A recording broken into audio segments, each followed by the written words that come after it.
요즘 사람들은 이 뉴스를 보면서 깜짝깜짝 놀랍니다. 미투운동 가해자로 새로운 인물이 이제 등장할 때마다, 드러날 때마다 사람들이 이제 놀랍니다. 이제는 연예인이나 정치인이나 교수나 이제 유명한 사람이 되려면 실력도 실력이지만 도덕적으로 윤리적으로 깨끗해야겠다 하는 생각을 하게 합니다. 그런데 이 가해자로 이름이 드러난 사람들은 대부분 유명한 사람들이라는 겁니다.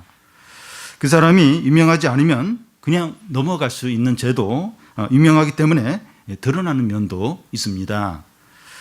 가해자로 지목된 사람들 가운데 억울하다, 누명을 썼다, 법적으로 대응하겠다, 이제 이런 사람들이 있지만 대부분 사실입니다. 믿는 자들이 이제 세상 사람들로부터 이제 죄인 취급을 받는 경우가 있습니다.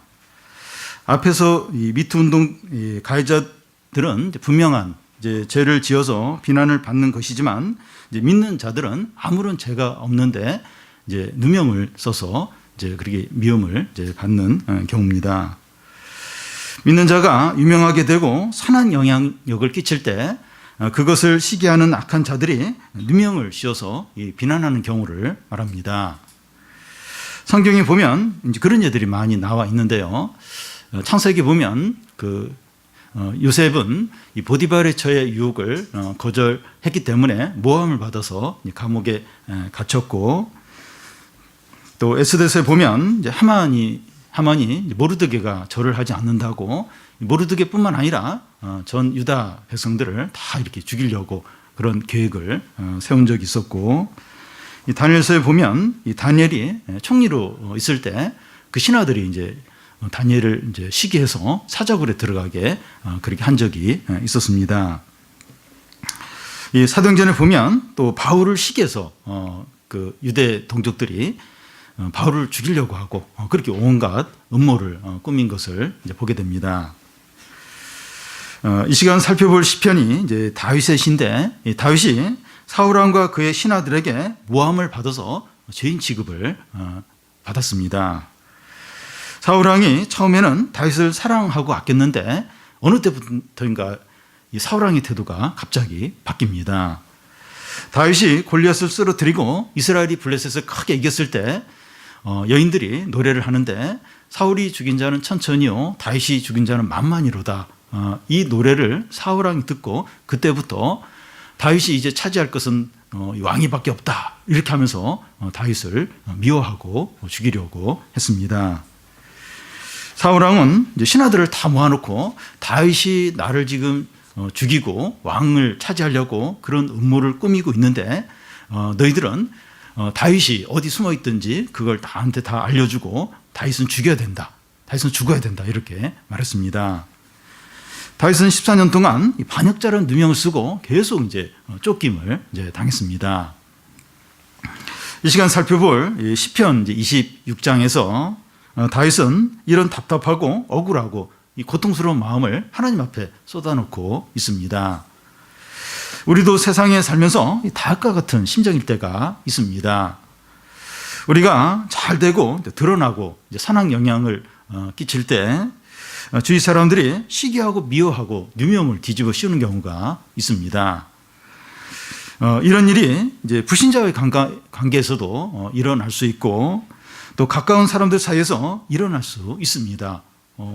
내가 특별히 죄를 지은 게 없는데 내가 이렇게 잘 되는 거예요. 그래서 내가 이렇게 자꾸 영향력을 끼치고, 근데 그걸 시기하는 사람들이 있는 거예요. 그래서 막 오해를 불러일으키고 뭔가 이렇게 험담을 하고 그러면서 막 이렇게 죄인 취급 받을 때가 있습니다. 이런 경우에 일일이 다 설명할 수도 없고 또 사람들을 붙잡아 놓고 하소연할 수도 없습니다.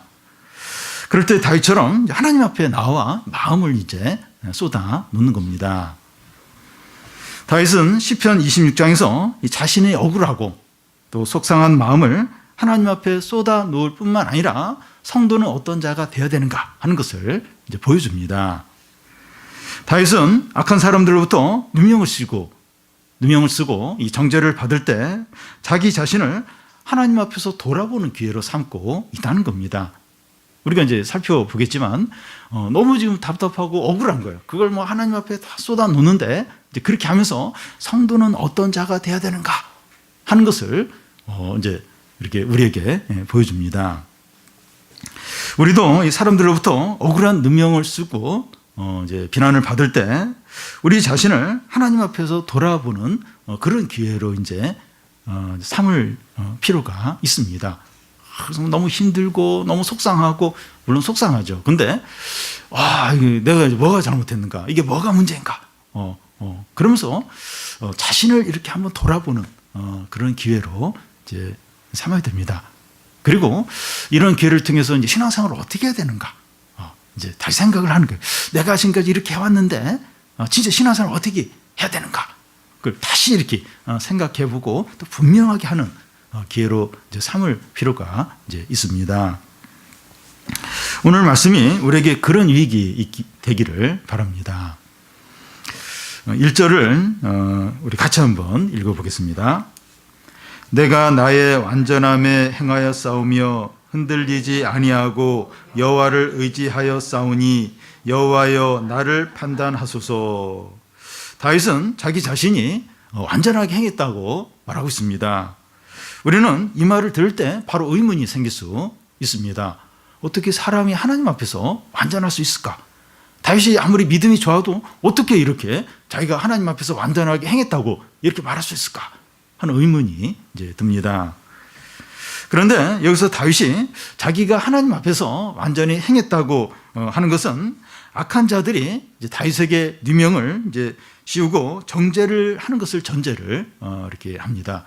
그러니까 지금 다윗이 내가 하나님께 완전히 행했다 하는데 진짜 하나님께서 완벽하게 행했다 그게 아니라 지금 막 사람들이 다윗을 모함해요. 막 누명을 씌우면서 막 정죄를 하는데 그런 정죄에 대해서 그런 상황에서 지금 그 다윗이 지금 내가 이제 하나님 앞에서 완전히 행했다 이제 그 얘기를 하는 겁니다. 무슨 얘기인가 하면 사람들이 막 다윗을 모함하고 누명을 씌우는데 다윗은 그런 죄를 짓지 않았다는 거예요. 그런 죄에 대해서 나는 하나님 앞에서 깨끗하다, 완전하다 그 얘기를 이제 하고 있는 겁니다. 다윗은 이 대적하는 자들이 그에게 뒤집어 씌우는 어떤 죄들의 유혹에 흔들리지 않았고 하나님을 의지해서 행했다고 지금 말하고 있는 겁니다. 다윗은 자신의 억울함을 사람에게 하소연하지 않았습니다. 그럴 사람도 없고 해도 별로 달라지는 것이 없는 거예요. 다윗이 사실 이렇게 억울한 일을 당할 때 막 전에는 막 사람들을 잡고 아마 하소연했을 겁니다. 근데 점점 그럴 사람이 없는 거예요. 그렇게 해도 뭐 이렇게 자신의 마음도 위로도 안 되고 문제도 해결되지 이제 않았던 겁니다. 그래서 그는 어떻게 합니까? 1절 끝에 보면 여호와여 나를 판단하소서. 다시 말해서 하나님께서 나를 판단하셔서 내가 죄가 없고 의롭다는 것을 드러내 달라고 그렇게 하고 있습니다. 다윗은 아마 매번 그랬던 것 같아요. 이런 일을 뭐 수없이 사울 왕에게 쫓기면서 13년을 이제 이런 일을 당했는데 그걸 뭐 일일이 막 사람들에게 다 설명할 수도 없고 또 하소연할 수도 없고, 그러니까 그런 어떤 대우를 받고 그런 누명을 쓰고 막 정죄를 받을 때마다 이제 하나님께 나아가서 하나님 제가 이런 일을 행하지 않았던 하나님 아시지 않습니까? 하나님께서 나의 의로움과 죄 없음을 드러내 주십시오. 여호와여 나를 판단하소서 하면서 이제 하나님께 나아가서 이런 것을 다 이제 쏟아 놓았던 겁니다. 우리는 이제 이렇게 기도해야 할 때가 얼마나 많은지 모릅니다. 우리는 자기의 힘들고 억울한 것들을 이제 사람들에게 이야기를 나눌 때 위로가 되고 기분이 좋을 때가 있습니다. 그냥 혼자 이렇게 계속 그걸로 힘들어하기보다 나를 좀 잘 받아주고 친하고 이제 그런 사람한테 이제 이렇게 막 이야기를 하고 막 이제 쏟아놓으면 좀 이렇게 마음도 좋아지고 또 상대방이 좀 이렇게 이해도 해주고 또 이렇게 또 받아주고 그러면 기분도 이제 좋아질 때가 있습니다. 그런데 이제 어떤 사람을 의지해서 이제 자기 이야기를 하다 보면 기대를 했던 위로가 오지 않을 때가 있습니다. 나는 이런 말을 하고 전적으로 내 편을 들어주고 이제 그를 기대했는데 너도 뭐 잘못했네 뭐 이러든지 네가 더 잘못했네 그러고 막 이렇게 한다든지, 물론 그게 옳다 할지라도 내가 이야기하는 의도는 그냥 무조건 받아주기를 이제 기대하고 그러면서 이제 이야기를 한 건데 내가 기대했던 거 다른 이야기를 하는 거예요. 다른. 그게 사실 옳은 얘기인데 내가 기대한 건 그게 아니에요. 그럴 때 화가 나는 거예요. 그래서 다시는 이야기 하나보다 이러면서. 그래도 그게 또 상처가 돼요. 이게 옳은 얘기인데 어떤 면에서 옳은 얘기일 수 있는데 내가 기대했던 어떤 그게 그런 말을 듣지 못할 때 더 이제 힘든 거예요. 얘기를 안 할 걸 그랬나 그런 생각이 이제 들 때가 있습니다. 사람은 한계가 있습니다. 사람은. 네. 그러니까 나도 참 이렇게 어떻게 보면 속이 좁아요. 좁고 참 이렇게 내 중심적인데 상대방도 그렇다는 거예요. 어떤 때는 상대방도 그럴 기분이 아니에요. 남 힘든 얘기 들어줄 기분도 아니고 그러니까 이제 내가 기대했던 어떤 그런 반응을 이제 안 보일 때가 있는 겁니다. 그래서 우리는 이제 하나님께 나아가 우리의 마음을 쏟아놓고 도움을 구해야 됩니다. 이 사람하고 하나님하고 달라요. 다릅니다. 그럴 때 진정한 위로와 회복과 기쁨과 확신이 생기게 됩니다. 여러분 힘들 때 그냥 짧게라도 한번 기도를 한번 해보시기 바래요. 그래서 짧게라도 이렇게 하나님께 이렇게 자신의 문제를 솔직하게 이렇게 있는 그대로 짧게라도 하나님의 이름을 부르면서 이렇게 기도를 하고 나면 기도하기 전과 한 후가 달라요. 다릅니다. 금방 이렇게 마음에 어떤 편안함과 어떤 조금 어떤 이렇게 기쁨이 이제 생기는 걸 느낄 수 있고 더 많은 기쁨과 위로가 생길 수도 있고 어쨌든 달라요. 짧게라도 하나님께 이제 자신의 이야기를 나누고 기도하면 다릅니다. 그래서 우리가 진정으로 의지하고 찾아야 될 대상은 사람이 아니라 하나님입니다. 다윗처럼 여호와여 나를 판단하소서. 참 내가 억울한 누명을 쓰고 속상하고 마음이 상하고 힘든데 하나님이 이걸 좀 판단해 달라고 좀 하나님 이 부분을 좀 들어달라고 하나님 좀 위로를 해달라고 나를 회복시켜 달라고 하나님께 구하는 겁니다.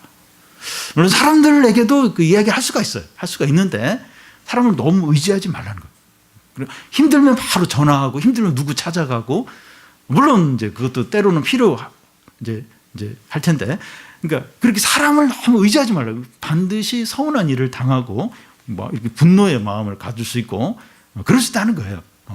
그래서 사람에게 이야기하는 건 그냥 나누는 걸로 이제 이렇게 하고 진짜 나의 마음을 쏟아놓고 진정한 위로와 어떤 회복은 하나님께 하라는 거예요. 하나님께 언제든지 하나님께 나아갈 수 있습니다. 솔직하게 하나님께는 진짜 솔직하게 해도 돼요. 여호와의 나를 판단하소서. 판단하소서. 이제 그런 가운데 또 이제 또 사람에게 나눌 수도 있죠. 근데 우리가 진정으로 마음을 쏟아놓고 나아갈 분은 우리 하나님이라는 겁니다.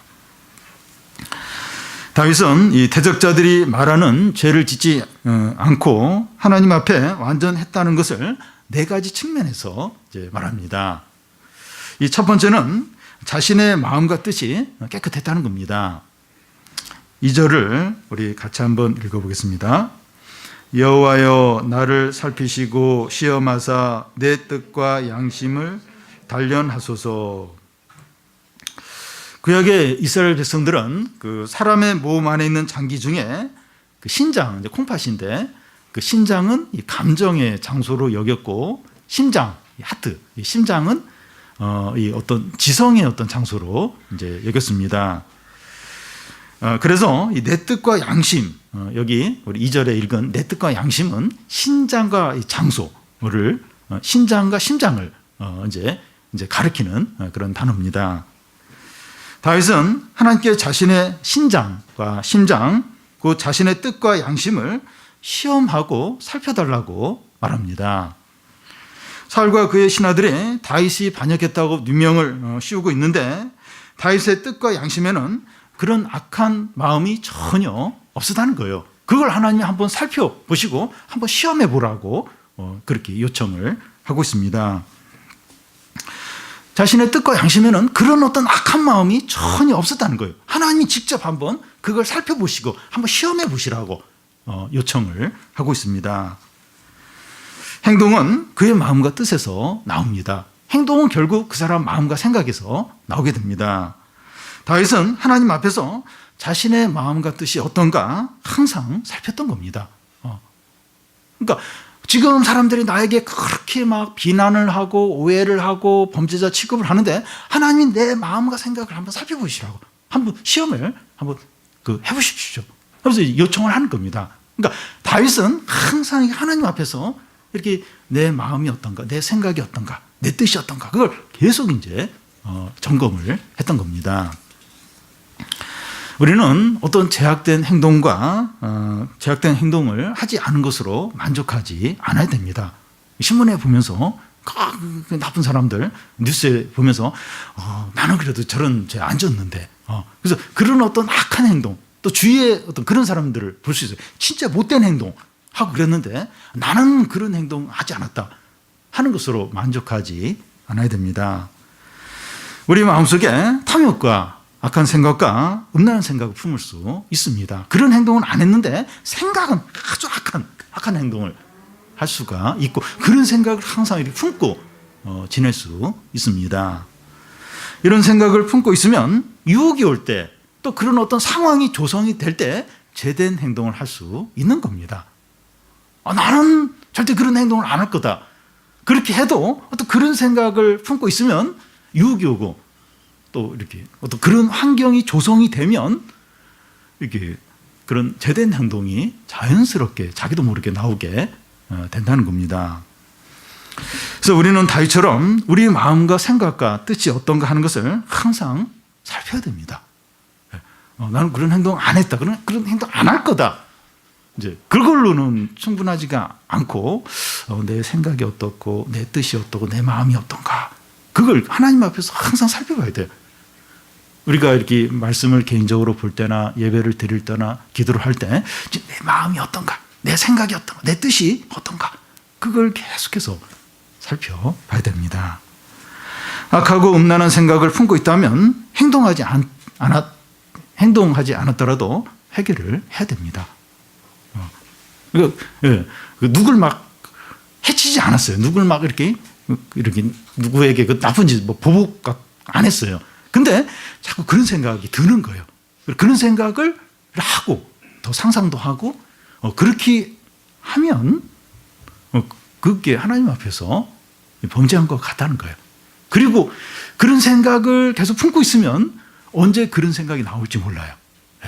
그런 유혹이 오고 그 상황이 조성이 되면 그런 제된 행동을 할 가능성이 많다는 겁니다.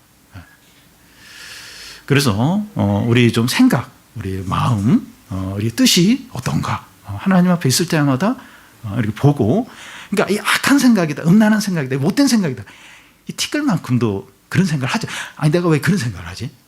그러면서 깜짝 놀라면서 그 생각마저라도 이제 그런 생각이 들지 않도록 이제 하라는 겁니다. 근데 나는 그런 행동 안 했는데 아직 그러면서 이렇게 생각만으로 이렇게 그건 괜찮다 그렇게 여기거나 그런 생각을 계속 품고 있거나 이제 그렇게 하면 안 된다는 거예요. 그래서 생각이 그렇게 악한 생각을 했더라도 회개를 하면서 그런 생각마저도 하지 않도록 그렇게 해야 죄된 행동을 하지 않게 된다는 겁니다. 두 번째로 다윗은 진리 가운데 행했다는 겁니다. 3절을 우리 같이 한번 읽어보겠습니다. 주의 인자하심이 내 목전에 있나이다. 내가 주의 진리 중에 행하여. 다윗은 마음뿐만 아니라 행동도 살폈습니다. 그는 어떻게 행동해야 하느냐 하는 기준을 자기 자신의 생각이나 이 세상 사람들의 방식에 두지 않았습니다. 주의 인자하심과 주의 진리가 다윗이 행동하는 기준이었습니다. 주의 인자하심이 내 목전에 있다 하는 것은 하나님의 인도하심에 따라서 살았다는 것이고 내가 주의 진리 중에 행했다고 하는 것은 하나님의 말씀에 따라서 행한 것을 말합니다. 다윗이 이제 사울왕에게 14년 동안 쫓기는 동안 두 번 이제 사울왕을 죽일 기회가 있었는데 죽이지 않았어요. 죽이지 않았습니다. 주위 신하들은 하나님이 이 사울왕을 당신 눈에 붙인 것을 빨리 단칼에 그냥 죽이라고 그렇게 했는데 그 어떤 세상 방식으로 생각하면 인간적으로 생각하면 죽여야 되죠. 그런데 하나님의 뜻에 따라서 이 사울 왕을 죽이지 않았습니다. 이 성도들은 이 학교에서 친구들 관계에서 어떻게 해야 되는가? 친구들 막 이거 하자 저거 하자 막 이제 막 그런데 이 친구들 관계에서 어떻게 해야 되고, 대학 신입생들은 학교 생활과 또 친구들과 선배들 관계를 어떻게 해야 되는가? 굉장히 당황을 해요. 고등학교 때까지만 해도 뭔가 또 제한된 삶을 이렇게 살았는데, 대학에서는 뭐 모든 게 다 그냥 허용이 되고 주위에서 다 이렇게 하니까 이 대학 생활이 어떻게 돼? 이 순문제 어떻게 해야 되고 뭐 이런 이성 관계 이런 것들, 이성 교제 이런 거 어떻게 해야 되는가? 어떻게 해야 되는가? 장년들은 이 집안의 대소사 문제나 이 나이 드신 부모님 관계를 어떻게 해야 되는가? 이 시부모님 관계나 이런 문제들, 뭐 용돈 드리는 문제, 뭐 여러 가지 이런 부분들 어떻게 해야 되는가? 기준 때문에 고민할 때가 있습니다. 이런 경우에 어떻게 해야 되는지 이제 고민이 됩니다. 자기 생각이나 이 세상 사람들이 하는 방식대로 하기가 쉽습니다. 그러니까 상황이 요구하는 거, 내가 볼 때 옳게 여기는 대로 또 사람들이 어떻게 하는가, 이제 그 방식대로 하기가 쉽습니다. 그런데 우리는 하나님의 인도대로 살아야 되고 말씀에 따라서 행해야 됩니다. 그러니까 하나님의 인도, 말씀이 이 기준이에요.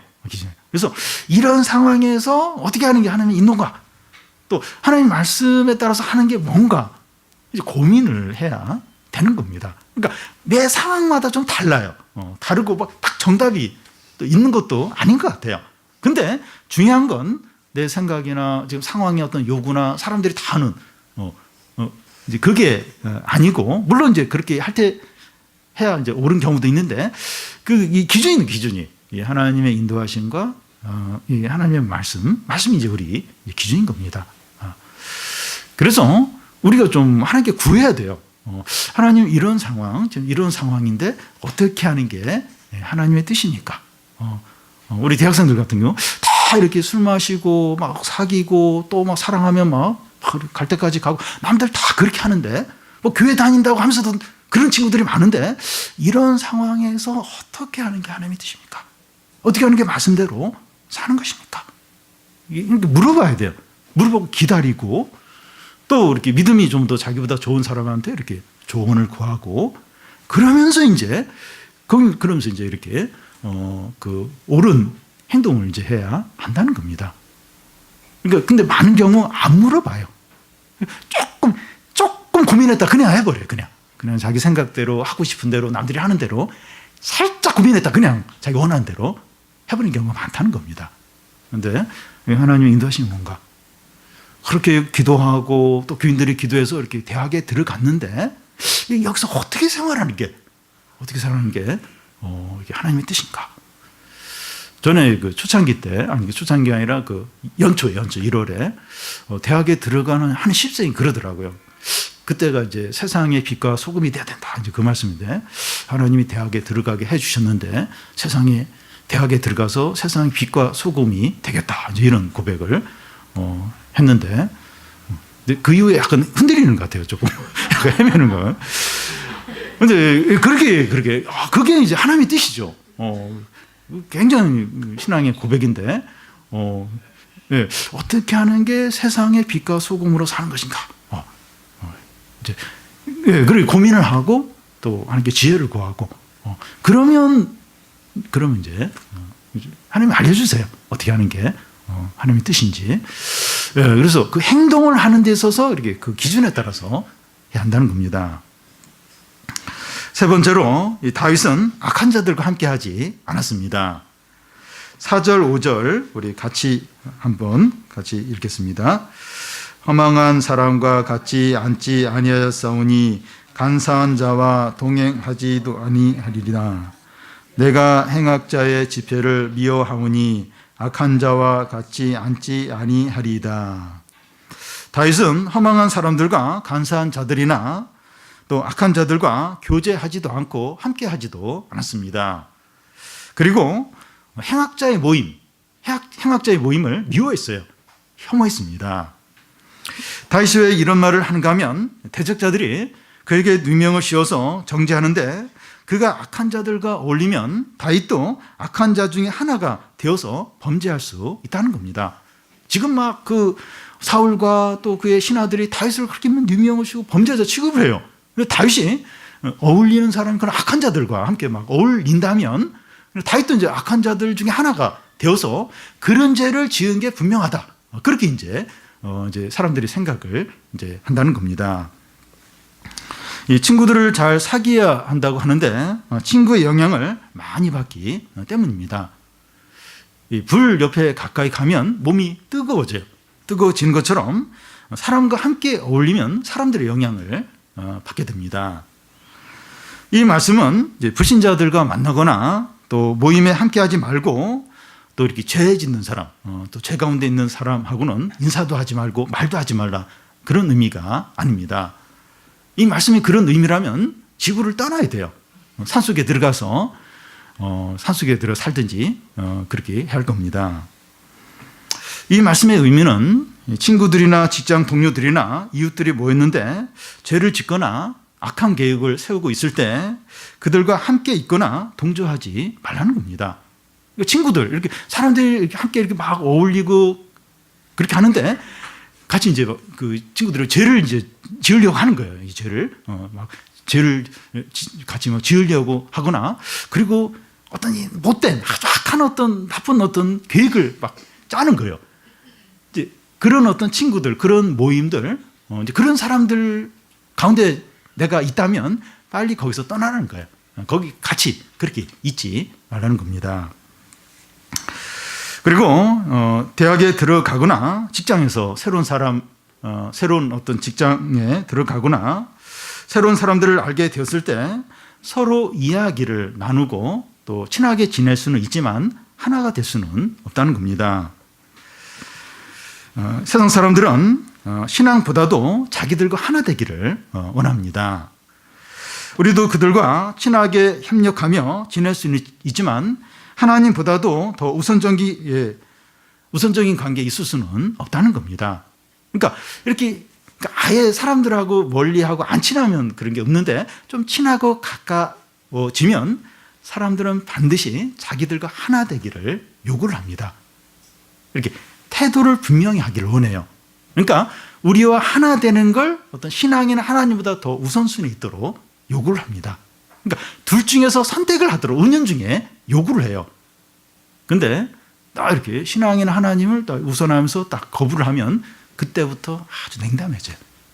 그리고 딸을 시키고 미워하고 그때부터는 이제 이렇게 참 이제 관계가 이제 어려워지는 겁니다. 그러니까 나는 그래도 이렇게 잘 해주려고 하고 협력하려고 하는데 우리와 함께하지 않는, 우리와 하나 되지 않는 그거에 대해서 다 미워하는 거예요. 미워하고 또 이렇게 거부를 하고 딸을 시키고 누명을 씌우고 오해를 하고.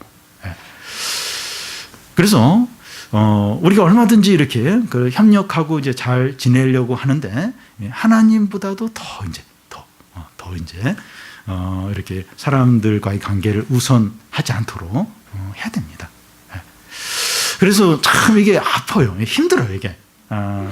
뭐 어른들이야 이제 뭐 좀 덜 할 수 있지만 이제 청소년이나 청년들 같은 경우 다 같이 친하고 싶고 잘 지내고 싶은데 너 우리와 하나 될래 안 될래? 뭔가 이렇게 뭐를 통해서라도 그걸 요구를 해요. 그래서 거기에 딱 이제 거부를 하면 이제 이렇게 좀 분리가 되는 거죠, 우리가. 만약 그래야 되는 경우에 그렇게 하라는 겁니다. 뭐 신앙이고 뭐 하나님이고 일단 친하게 지내야지. 우리 선배님들, 우리 동료들 하나가 돼야지. 그래서 막 같이 뭐 죄든지 뭐든지 막 하고 뭐 2차, 3차까지 가고 이제 같이 그냥 악한 자의 무리에 드는 겁니다. 악한 자의 무리에 들고, 그러니까 이러면 안 되는데 이러면 어쩔 수가 없어요. 이미 이제 하나가 됐기 때문에 끌려가는 거예요. 끌려가면서 이제 자기가 원치 않는 그런 어떤 죄도 짓게 되고 이제 이게 같이 이제 같이 가게 이제 같은 어떤 거기 길을 이제 가게 된다는 겁니다. 그래서 그렇게 하지 말라는 거예요. 그렇게 하지 말고 어떤 죄를 이렇게 계획하거나 지금 죄 짓고 있을 때 거기 함께 있지 말라는 거예요. 거기서 나오라는 겁니다. 네 번째로 다윗은 성전을 사랑했습니다. 6절에서 8절까지 우리 같이 한번 읽어보겠습니다. 여호와여, 내가 무죄함으로 손을 씻고 주의 제단에 두루 다니며 감사의 소리를 들려주고 주의 기이한 모든 일을 말하리이다. 여호와여, 내가 주께서 계신 집과 주의 영광이 머무는 곳을 사랑하오니. 다윗은 허망한 자들과 어울리지 않았고 행악자의 모임을 미워하였다고 하는데, 대신에 그가 어울리는 자들은 주의 백성이고 그가 사랑하는 곳은 성전이었습니다. 다윗은 하나님의 집인 성전을 너무 사랑하고 주의 백성들과 함께 감사의 찬양을 하고 하나님께서 행하신 놀라운 일을 말하면서 기뻐했습니다. 사람이 누구와 어울리고 무엇을 가까이 하고 어디에 오래 머무느냐 하는 것은 머무느냐 하는 것에 영향을 받습니다. 사람이 누구를 사랑하고 무엇을 가까이 하고 어디에 오래 머무느냐, 거기에 사람은 영향을 크게 받습니다. 성도는 이런 것에 있어서 분명할 수밖에 없습니다. 그러니까 누구를 사랑하고 무엇을 가까이 하고 어디에 오래 있는 이 부분에 있어서 성도는 분명히 해야 됩니다. 만약에 어떤 분이 성도들보다도 이 세상 사람들과 어울리는 걸 더 좋아하고 이 성도들하고 같이 있는 건 불편해요. 근데 세상 사람들하고 어울리는 건 편해합니다. 왜냐하면 마음껏 이야기하고 그래도 되니까. 근데 성도들은 조심해야 되고 그러니까 성도들은 불편해하고 이상 사람들과 어울리는 걸 더 좋아하고, 교회에서는 최소한의 시간만 보내려고 한다면 신자라고 보기 어렵다는 겁니다. 오전에 예배 한번 드리면 됐지 왜 오후에 있어야 되고 왜 저녁까지 있어야 되냐 이러면서 너무 힘들어요. 너무 화를 내는 화를. 그러니까 교회에서는 최소한의 시간만 있어야 된다. 그리고 세상 사람들을 훨씬 교인들보다 성도들보다 좋아하고, 이런 사람은 신자라고 보기 어렵습니다. 물론 교회에 오래 있고 교인들과 많이 어울려야만 신앙이 좋다는 것은 아닙니다. 그런데 성도는 다른 성도들과 함께 있는 것을 즐거워하고 찬양하고 예배하는 것을 기뻐하고 교회에 머물고 있는 시간을 행복해 한다는 겁니다. 왜냐하면 하나님의 영광과 은혜와 말씀을 사모하기 때문입니다. 하나님을 너무 사모하기 때문에 하나님을 사모하는 그런 사람들과 있는 게 좋은 거예요. 또 찬양하고 예배하는 그걸 너무 기뻐하는 겁니다. 또 그렇게 나눌 수 있는 이 교회에 있는 것을 행복하게 여긴다는 겁니다. 근데 교회에 잠깐 왔다가 탈출하듯이 교회를 그냥 떠나버리고 그냥 이렇게 성도들 굉장히 부담스러워하고 오히려 세상 사람들을 좋아하고, 참 이렇게 이 사람 진짜 성도인가? 하나님 백성인가? 진짜 하나님의 영광과 은혜와 말씀을 사모하는가? 의심이 들 수 있다는 겁니다. 그래서 성도는 이 무엇을 가까이 하고 누구를 사랑하고 어디에 이렇게 머무는 걸 좋아하는가, 행복해 하는가, 이런 부분에 대해서 분명한 어떤 구분이 있다는 겁니다. 어떤 시간양, 그걸 이야기하는 게 아니라 진짜 마음이, 이 보물이 있는 곳에 마음이 있다고 하는데, 자기가 보물을 여기는 게 뭔가 세상이냐 아니면 하나님이냐, 그게 어떤 그런 걸로 명확하게 구분이 된다는 겁니다. 우리 자신을 돌아보면서 우리가 혹시 이렇게 이 세상이나 다른 것에 더 이렇게 마음이 가 있고 더 좋고, 이 교회나 이 성도들이나 이 하나님 말씀이나 예배는 이렇게 좀 이렇게 그렇다면 우리 자신을 한번 이렇게 돌아볼 필요가 있는 겁니다. 내가 이렇게 침체돼서 그런가, 아니면 신앙에 문제가 있나? 그래서 이 성도는 하나님 백성은 그런 자들이라는 겁니다. 다윗은 지금까지 네 가지 측면에서 하나님 앞에서 자신이 어떻게 완전했는가 하는 것을 말했습니다. 그런데 그는 바로 이어서 이상하게 보이는 간구를 하고 있습니다. 9절부터 11절까지인데요. 우리 같이 한번 읽어보겠습니다. 내 영혼을 죄인과 함께, 내 생명을 살인자와 함께 거두지 마소서. 그들의 손에 사악함이 있고 그들의 오른손에 뇌물이 가득하오나 나는 나의 완전함에 행하오리니 나를 속량하시고 내게 은혜를 베푸소서. 다윗은 하나님 앞에서 완전했다고 볼 수 있습니다. 보면 이게 그 자신의 마음에 있어서나 행함에 있어서나 또 악한 자들과 함께 어울리지 않고 또 성전과 또 이렇게 믿는 사람들과 함께 이렇게 찬양하는 걸 좋아하고, 그래서 막 다윗은 참 완전하지 않았나 이런 생각을 이제 할 수가 있는데, 근데 바로 이제 그가 이어서 이제 기도하는 걸 보면 자기를 살인자와 함께 심판하지 말아 달라고 하면서 은혜를 베풀어 주셔서 자기를 구원해 달라고 간구를 하고 있습니다. 그러니까 다윗이 행한 거 보면 이 선행과 의와 이런 걸 통해서 얼마든지 구원을 받을 수 있는데 은혜를 이렇게 베풀어 달라고 구하고 있고, 살인자와 함께 자기를 이렇게 심판하지 말아 달라고 그렇게 이제 간구를 이제 하고 있다는 겁니다. 이것이 보여주는 것은 이 다윗의 의나 선행으로는 구원받을 수 없고 오직 은혜로만 구원을 받는다는 겁니다. 다윗의 선행과 의는 대단하죠. 근데 이런 걸로는 하나님께 받아들여지거나 또 이 구원을 받을 수 없다는 거예요. 그래서 다윗은 은혜를 구하고 있어요. 은혜를 베풀어 달라고 은혜만을 이제 붙들고 있습니다. 그가 하나님 앞에서 아무리 완전히 행했다 할지라도 살인자와 다를 바가 없다는 겁니다. 그래서 내 생명을 살인자와 함께 거두지 말아달라고, 심판하지 말아달라고 그렇게 구하고 있습니다. 이상하지 않아요? 살인자하고 어떻게 이 다윗하고 비교가 될 수 있습니까? 그런데 그 자기는 이런 이 살인자와 차이가 없다는 거예요. 그래서 살인자와 같이 나를 심판하지 말아달라고. 자기는 그 약간 죄인이라는 거예요.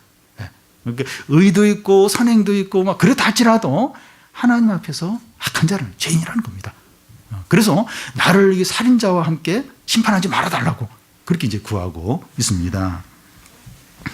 우리가 다윗처럼 우리의 생각을 하나님 앞에서 살피고 말씀대로 행하고 악한 자들과 어울리지 않고 교회에서 예배를 잘 드려도 그것으로는 하나님께 받아들여질 수 없고 구원받을 수 없다는 겁니다. 우리는 어떤 선행이나 봉사나 성경 지식을 자랑하거나 의로 여길 수 없습니다. 참 나름대로 의미는 있어요. 귀하고 참 선한 거고, 근데 그걸 가지고 하나님 앞에서 의롭다 영향을 받고 또 그걸로 구원받고 그렇지 못한다는 거예요. 그걸로는 안 된다는 거예요. 다윗도 그걸로 안 됐어요. 다윗의 어떤 선행이나 봉사나 막 그런 것들로 하나님께 그걸로 막 받아들여지고 의롭다 여김을 받고 그걸로 구원받고 그렇지 못한 것과 같습니다. 우리는 세상의 악한 자들과 다를 바가 없는 죄인이라는 겁니다. 낫죠. 훨씬 낫죠. 이 세상의 악한 자들은 낫죠. 근데 하나님 앞에서는 악한 죄인들이라는 겁니다. 그러니까 하나님 앞에서는 도덕이 기적이에요. 기적과 같다는 거예요. 그러니까 이 극단적으로 예를 들어서 이 세상에서 아주 악한 아주 폭행을 하고 도둑질하고 나쁜 짓을 한 그런 사람하고 우리랑 하나님 앞에서 볼 때는 도덕이 기적이라는 거예요. 큰 차이가 없다는 거예요. 그래도 그 사람보다는 훨씬 선한데 착한데 좋은 일 많이 했는데 그걸로 하나님께 의롭다함을 받거나 구원을 받지 못한다는 겁니다. 만약에 사람의 어떤 의로 서로 비교해서 나은 의로 구원을 받고 의롭다함을 받을 수 있다면, 그게 통한다면 예수 그리스도는 세상에 오실 필요가 없고 십자가에 죽으실 필요가 없었을 겁니다. 그러니까 좀 낫긴 나은데 다 악한 죄인이고 하나님의 심판을 받을 수밖에 없다는 겁니다. 오직 예수 그리스도의 공로와 은혜만으로 구원을 받을 수 있고 의롭다함을 받을 수 있고 하나님께 받아들여질 수 있다는 겁니다. 우리는 오직 예수 그리스도의 이름만을 의지해서 하나님 앞에 나아갈 수가 있습니다.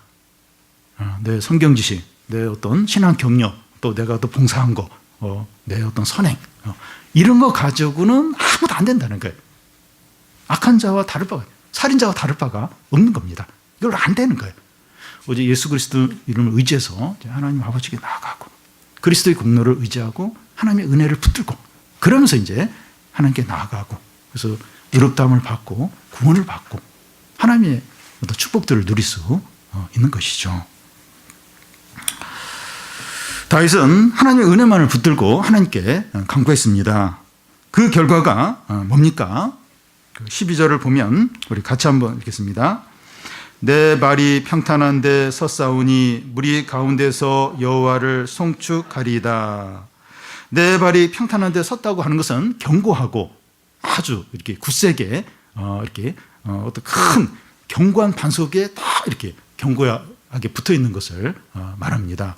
그러니까 어떤 악하고 어둡고 강한 세력이 오더라도 이렇게 흔들지 못하는, 무너뜨릴 수 없는 아주 견고하고 확고한 그런 반석에 딱 서 있는 것을 말합니다. 다윗은 견고하게 서서 하나님께 감사와 찬양과 영광을 돌리고 있습니다.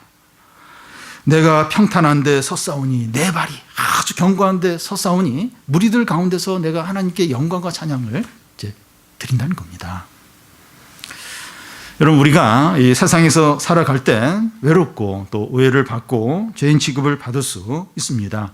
그럴 때 하나님 앞에서 우리 자신을 돌아보는 기회로 삼는 겁니다. 왜 내가 이런 취급을 받나? 화난다, 짜증난다, 힘들다. 물론 그렇겠지만 하나님 앞에서 내 자신을 돌아보는 기회로 삼는 겁니다. 내 마음은 어떻고 우리의 행동은 어떠한가? 또 세상 사람들과의 관계는 어떠한가? 성도들과의 관계는 어떠하고 예배를 어떻게 드리고 있는가? 돌아보고 하나님 앞에서 자신을 다시 이렇게 새롭게 하는 기회로 삼는 겁니다. 우리의 신앙생활을 분명하게 하는 기회로 삼는 겁니다. 우리가 세상 사람들보다 착하고 정직하고 의로울 수 있습니다. 그럴 겁니다. 그런데 이런 것들로는 하나님께 의롭다함을 받을 수 없고 구원을 받을 수 없다는 겁니다.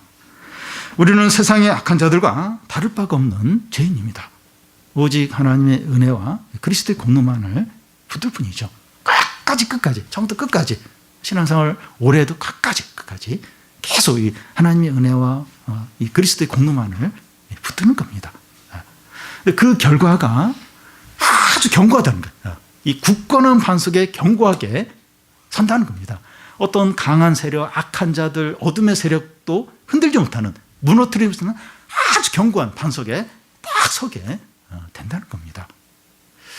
우리의 어떤 의나 자랑이나 뭐 이런 걸 이제 붙들면 그냥 겨처럼 날아가 버린 거예요. 하나님께 받아들여지지도 않고 하나님께 의롭다함을 받지도 못하고 하나님과 아무 상관이 없는 자기 맛에 이제 자기 의에 이제 사는 것이죠.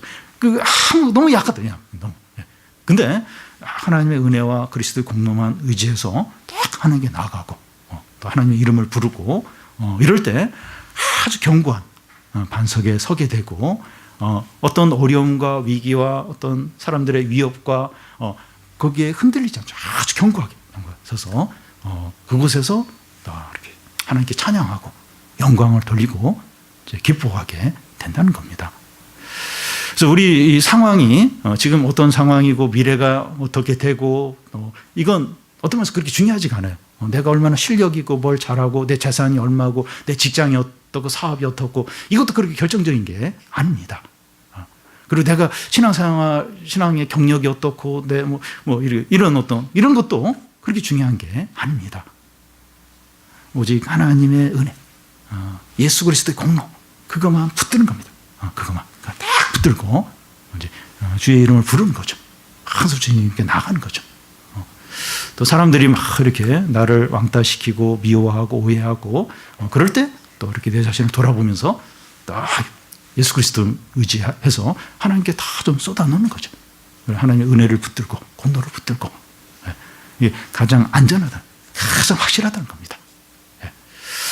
우리가 참 하나님께 모일 때마다 하나님께 나아갈 때마다 참 우리의 어떤 부족함들, 약함들 생각하지 않고 하나님의 은혜, 또 그리스도의 공로, 또 예수 그리스도의 이름 의지해서 나가는 겁니다. 그래서 참 굳건한 반석에 서서 상황이 어떠하든지 어떤 어려움이 있든지 그 가운데서 굳건히 서서 하나님을 찬양하고 예배하고 영광 돌리고 기뻐하는 성도들이 다 되시기를 바랍니다.